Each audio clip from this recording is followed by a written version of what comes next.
আমার এই মুহূর্তে কোনো বিয়ে করার চিন্তা ভাবনা নাই। এখন আমি দেখতেন কালকে একটা নিয়োগ দিচ্ছি যে একটা বয়স্ক একটা মহিলা চাই যে আমার ছেলে মেয়ে দেখানোর জন্য।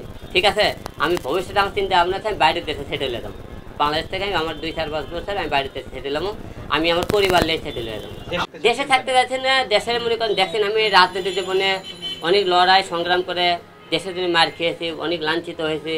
এই দেশের জন্য আমি কী পাইলাম?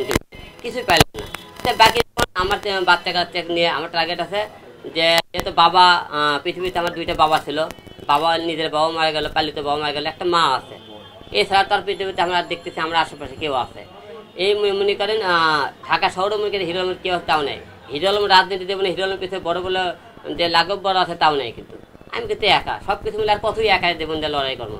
আমার তো মনে করি আল্লাহ বেঁচে রাখতে থেকে এখন বেঁচে রাখতে আমার উপর যত জুলুম হয়েছে, এখনও যত লোকের আমার উপর আক্রমণ আছে, যে কোনো মারাও যেতে পারে।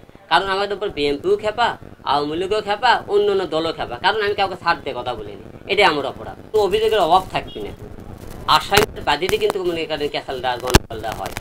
যেহেতু আমি সে আসামি, আমি বাদী, সে আমার বিরুদ্ধে 101টা সে অভিযোগ করতেই পারে। তবে যে কোনো অভিযোগ সাক্ষী প্রমাণ চাই।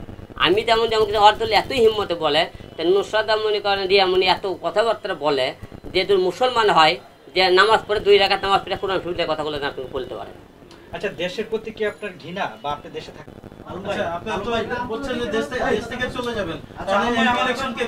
আমি রাজনীতি ছেড়ে দিয়েছি, আমি রাজনীতিতে আসবো না। সেটা ফিরে চাইছি। যেহেতু মনে করেন আওয়ামী লীগের আমলে যত নির্বাচন হয়ে গেছে, সব করা নির্বাচন অবৈধ আপনারা দাবি করেন। অবৈধ নির্বাচনের টাইমে আপনারা মেয়র বৈধ কী হিসেবে নেন? তাহলে আমরা এখন দেশের, তাহলে আমি তো অবৈধ সরকারের টাইমে নির্বাচন করেছি, তাহলে আমার তো বৈধতা করছো না, কেন হবে না? এই হিসেবে বলছি।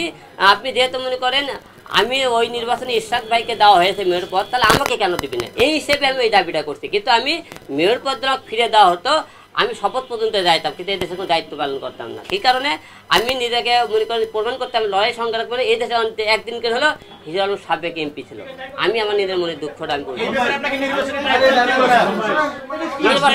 কথা বলিনি।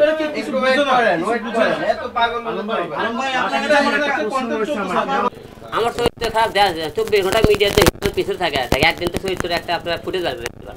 আপনি একাধারে একজন রাজনীতিবিদ, কবি, গায়ক, একাধিক গুণ রয়েছে আপনার মধ্যে। তো 2টা মেয়ে আপনাকে ধরা দিয়ে গেল। আসলে পরবর্তীতে আবার এই মিডিয়া অঙ্গনের বাইরে গিয়ে বিয়ে করে আপনি ধরা খাবেন বা খাবেন না, এর নিশ্চয়তা কি আপনি দিতে পারবেন? অনেকে আছে একটা দুটো বিয়ে করার পর চিন্তা করে যে পরবর্তী বিয়ে আর সে করবে, কারণ সে যদি আবারও ধোকা খায়। সেক্ষেত্রে আপনার চিন্তা করতে ভাই আমি দেশের প্রতি কি ঘৃণা থেকে না আসলে কি আপনি সামাজিক যোগাযোগ মাধ্যমে এই পোস্ট করার পর রিয়ামনির সাথে আমাদের কথা হয়েছিল ইন্টারভিউর ব্যাপারে, তখন সে আমাদের কাছে আরো অভিযোগ করে বলেছে যে এখন মূলত এই পুরো নাটকটিকে ধামাচাপা দেওয়ার জন্য আপনি সামাজিক যোগাযোগ মাধ্যমে একজন বয়স্ক বৃদ্ধ মহিলা নিয়োগ দেওয়ার জন্য আপনি পোস্ট করেছেন।